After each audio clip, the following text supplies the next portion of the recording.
एक जमाना था जब YouTube पर देश के अलग अलग कोने के छटे हुए उम्दा क्वालिटी के अनपढ़ चवन्नियों के लिए फुटकर बाजार लगता था, जहां पर एक से बढ़कर एक गलीज अपनी उठाईगिरी कलाबाजियां करते थे। जिसमें क्या होता था, किडनैपिंग सर्विस वाली जो वैन होती है ना, उसके अंदर उठाईगिरी दंड संहिता के टॉपर्स अपना कंजर न्यायालय लगा के बैठते थे और जो भी इंसान न्यायाधीश साहब को गलत लगता था ना, उसे वो जान से मारने की धमकी देके देश के अनपढ़ चवन्नियों को बचाने का काम करते थे। ठेका उठाया था जिनने समाज सुधारने का। तो शरीफ लोग देखना नहीं वीडियो अपनी किधर तो जाके बाहर। अरे तेरी माँ का तेरी माँ का तेरी उतावला हो रहा है तेरी माँ के लिए। तुम्हारे माँ के पे काला बोर्ड लगा हुआ ऐसा पे चिपकाओ फेविकॉल से। तेरे माँ के में पकड़ हथौड़ा और चीनी डाल के घुमाया, जैसा घुमाया वैसा तू भेड़ की फाड़। तो इनकी माँ की में क्या भेड़ प्लास्टर लगाओ, 6 फुट की तलवार तेरे माँ के डाल देगा, तेरी माँ को फटक कर इधर ही देगा।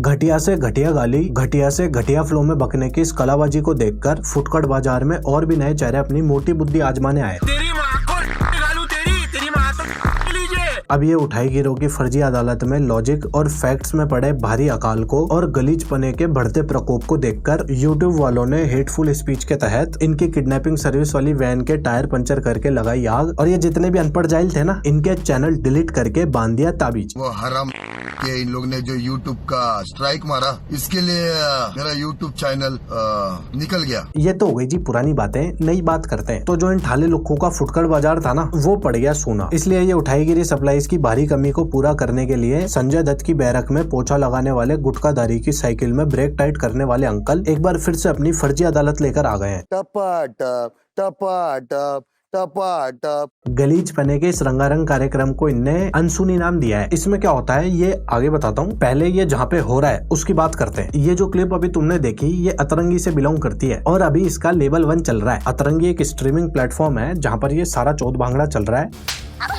मेरे देवर के साथ चक्कर चलाती है और मुझे पे हाथ उठा रही है। अब जैसे अपने घरों में गटर की पाइपलाइन अलग से है, बिल्कुल वैसे ही अतरंगी भी अलग प्लेटफॉर्म है। यहाँ पर वासना से लेस कंटेंट की बिल्कुल भी कमी नहीं है। जिन्हें VPN यूज करना नहीं आता उनके लिए ये कॉर्नब है और greater than 41 less than 54 kilo के गुंडे बदमाशों के लिए यहाँ पे उठाईगिरी कोचिंग क्लासेस की भी व्यवस्था है। और ये सारा कीचड़ कादा आपको मात्र 100 रुपए में महीने भर मिल जाएगा।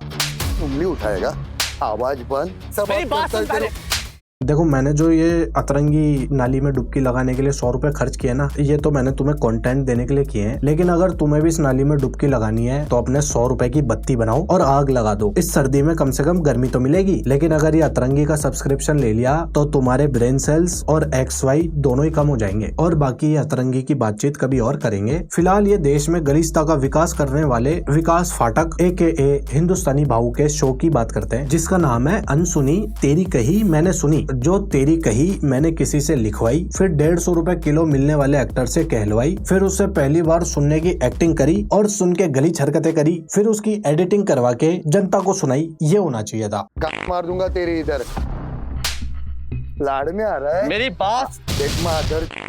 काला धुआं फेंकती वैन में बैठकर किसी को भी गंदी गंदी माँ बहन की बाकी टेढ़ी गालियां देकर जान से मारने की धमकी देने के बाद अनपढ़ जाहिलों के मसीहा हिंदुस्तानी भाऊ एक बार फिर से अपनी उठाईगिरी उल्टी का स्वाद चोर उचक्के और जेब कतरे जैसे हाईली प्रोफेशनल छबरियों को चखाने के लिए और दी बैड एस मिसोजिनिस्टिक मोलेस्टर का खिताब जीतने के लिए एक रियलिटी शो लेकर आ गए हैं। भाषण दे रहा हूँ मुझे।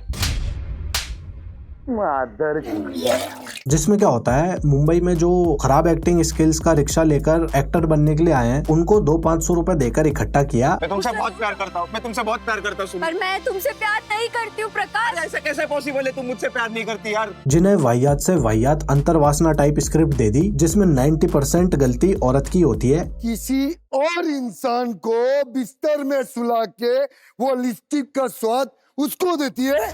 बस वाओ। और बोला कि एक अनपढ़ जाहिल आएगा, तुम्हारे सामने बैठेगा और तुम्हें ये कचरा स्टोरी सुनानी है उसको, फिर वो अपनी हरामखोरी चालू करेगा और तुम्हें जलील करेगा। तेरे गाँव में कौन सा बम्बू गया वो बताना यार, तो लव बताना। जिससे क्या होगा, जो काम तुम्हें अभी मिल रहा है वो भी नहीं मिलेगा और आस पड़ोस में बेइज्जती होगी, वो अलग। अगर तू यहाँ पे आया तो तेरे को कुछ ना कुछ समाधान मिलेगा। बिल्कुल समाधान लेने ही तो आया है वो यहाँ। चुपचाप घर के अंदर 4 दीवारी में बैठकर बातचीत करने से थोड़ी मैटर सॉल्व होते हैं और कोर्ट कचहरी में भी कहीं सॉल्यूशन मिलता है। दुनियादारी से छुपाने वाले कलेश का समाधान चाहिए तो एक कचरा शो में ही तो जाना पड़ेगा, जहाँ पर 2-4 कैमरे लेकर बैठा एक वैन ड्राइवर मिलेगा जिसे हम हमारे घर के कलेश सुनाएंगे, जिसे सुनकर वो गलीचपना दिखाएगा और उसे रिकॉर्ड करके दुनिया भर में दिखाएगा। और मैटर वो कैसे सॉल्व करेगा? अरे माफ कर दे इसे, हाँ गलती हो गई इससे, हाँ तू उससे माफी मांगेगा। हाँ हाँ शो का कॉन्सेप्ट तो मैंने तुम्हें समझा दिया, अब शो में मौजूदा लॉजिक की गणित समझा देता हूँ। तो शो में है टोटल 12 एपिसोड्स जिनका टोटल रन टाइम है 514 मिनट्स, जिसे 12 से डिवाइड कर दो तो आ जाएगा एक एपिसोड का एवरेज रन टाइम जो है 43। और इतने ही रुपए की ली ने सेकंड हैंड आयोडेक्स, जिसे इनकी पूरी टीम ने वड़ा पाव में लगा के खाया, पन्नों से लॉजिक को निकाला पहली फुर्सत में और लिख दी अंतरवासना की बाउली कहानियाँ। जब पटाखे का मालिक ही चाहता है कि पटाखा कहीं और किसी के घर में जाके फूटे, तो इसमें पटाखे का क्या दोष है? 2016 की जो क्रिंज टिकटॉक वीडियोस थी ना, उनमें जो ट्विस्ट थे बिल्कुल वैसे ही ट्विस्ट ये शो में भी है। खुल के बोलो, बिंदास रहो। नहीं भाव, ऐसी कोई बात नहीं है। All good. How are you भाव? कभी भी कुछ हो जाता है, एक्टर्स क्या बोल गए कोई सतुने नहीं, सुनने वाले जाहिल ने क्या बोल दिया कोई सतुने नहीं, और देखने वाले ने क्या देख लिया कोई सतुने नहीं। लेकिन आज 23 साल के बाद मुझे पता चला कि वो मेरा बेटा नहीं है। बहुत कुत्ती चीज होती है औरत। सारे एपिसोड्स में एक से बढ़कर एक स्टोरीज लिख रखी है। किसी बाप को 23 साल बाद पता चलता है कि उसका बेटा उसका नहीं है बल्कि उसके दोस्त का है, जबकि वो स्टार्टिंग से ही बाप नहीं बन सकता था। लेकिन जब उसकी बीवी प्रेग्नेंट होती है तो उसे पता नहीं चलता कि ये बच्चा किसका है, पता उसे 23 साल बाद चलता है, जो पता नहीं कैसे पता चलता है। और एक एपिसोड में तो इन्हें खुद नहीं पता क्या बना दिया। वो मेरी माँ का फायदा उठाते थे और फिर मैंने भी ठान लिया था कि मैं भी उसके बेटे का फायदा उठाऊंगा।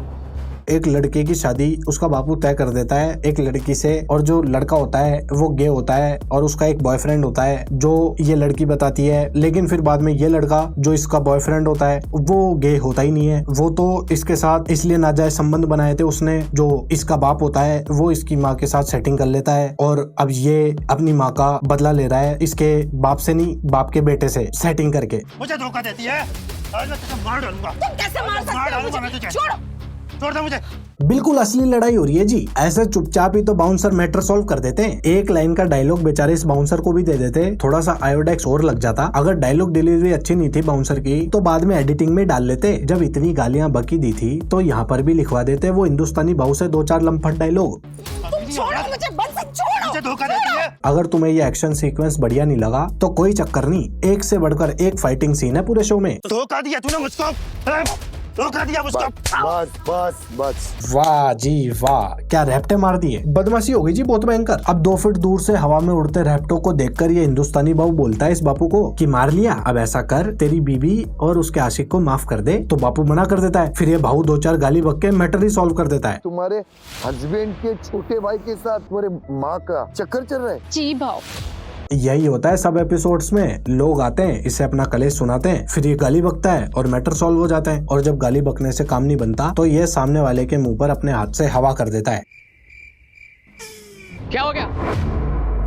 मार क्यों रहे हो? और एक तो इनके ये सेट पर 2-4 कैमरामैन के अलावा मच्छर भी नहीं उड़ते और ये भाऊ एक्टिंग करता है जैसे तो सामने 200-500 लोग बैठे हैं। क्या बोलती पब्लिक करके बोलता रहता है उनसे, बाकी टेढ़ी सी शक्लें बना देगा। तारे ज़मीन पर। और जब फंबल होएगा तो हाँ बोल देगा। ये सेंटेंस तो बोलना चालू करता है लेकिन एंड करने से पहले ही हाँ हैं ऐसे कर देगा।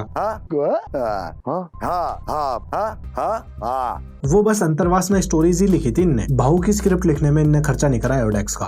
पहला तो ना तू लेडीज है, समझा?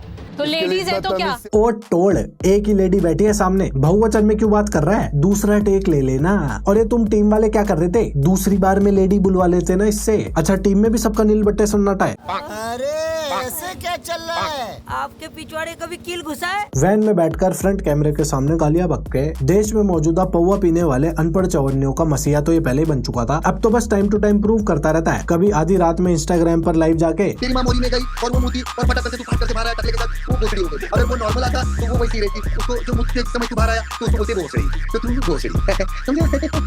तो कभी किसी लेडीज को गंदा बोल के तेरे बाप की चड्डी पहन रही हूँ, अपनी चड्डी अपने अच्छा अपना सकते थे। बिना बिना कपड़े की दुकान बोलते तेरे बाप की चड्डी थोड़ी पहनी है। मेरा बाप अगर तेरे को चड्डी देता ना, चड्डी के साथ तेरी भी ले लेता। उसके नजर में तेरी माँ आती तो खत्म, तेरी माँ की भी चड्डी पड़ जाती। और अब एक ऐसा शो बना के जिसमें एक औरत का नाजायज संबंध दिखा दिया, फिर 2-4 लौंडे थपेड़ दिए, बदमाशी कर ली, गलीज हरकतें कर ली और बस बन गए फिर से मसीहा। समझा? क्या जवाब? तेरे जैसे को मैं चप्पल के इधर नहीं खड़ा करता है। तो अब यार अब मैं ज्यादा देर नहीं बैठ सकता, इस सिविल लाइंस में बेहोश हो जाऊंगा। मैं जा रहा हूँ डायमंड बनने के लिए। अगर तुम्हें भी बनना है तो यहाँ पे सारा जुगाड़ मिल जाएगा, आ जाओ फटफट, मैं वहीं मिलता हूँ आपको। ओके जी, अब मैं चलता हूँ, राधे राधे।